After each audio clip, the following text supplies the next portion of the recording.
కోనసీమ జిల్లా అమలాపురంలో మెగాస్టార్ చిరంజీవి జన్మదిన వేడుకలు నిర్వహించారు. స్థానిక గడియార స్తంభం సెంటర్ వద్ద చిరంజీవి యువత ఆధ్వర్యంలో కేక్ కట్ చేసి స్వీట్లు పంపిణీ చేశారు.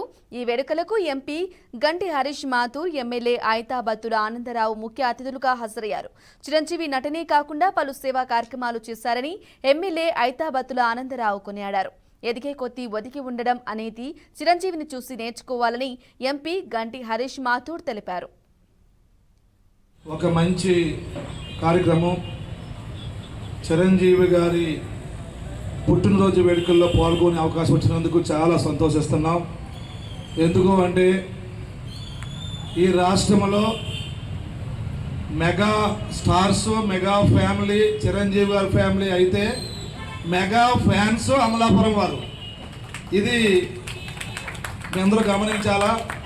కాబట్టి మెగా ఫ్యాన్స్ యొక్క నాయకత్వంలో జరిగే ఈ ఫంక్షన్ రావడానికి చాలా సంతోషంగా ఉంది.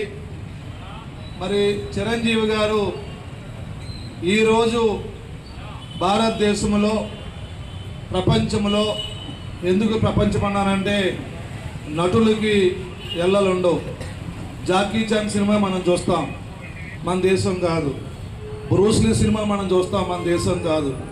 అలాగే ఈరోజు ప్రపంచవ్యాప్తంగా దేశవ్యాప్తంగా చిరంజీవి గారికి అభిమానులు ఉన్నారు. ఒక మంచి పశ్చిమ గోదావరి జిల్లా పెదమామిడిపల్లి గ్రామంలో మెగాస్టార్ చిరంజీవి జన్మదిన వేడుకలు ఘనంగా నిర్వహించారు. చిరంజీవి 69వ పుట్టినరోజు సందర్భంగా అభిమానులు కట్ చేసి స్వీట్లు పంపిణీ చేశారు. ముఖ్య అతిథిగా రాష్ట్ర చిరంజీవి యువత ఆర్గనైజింగ్ కార్యదర్శి తులా రామలింగేశ్వరరావు హాజరయ్యారు. అనంతరం పేదలకు నగదు, బియ్యం, బట్టలు, ఫ్రూట్స్ పంపిణీ చేశారు.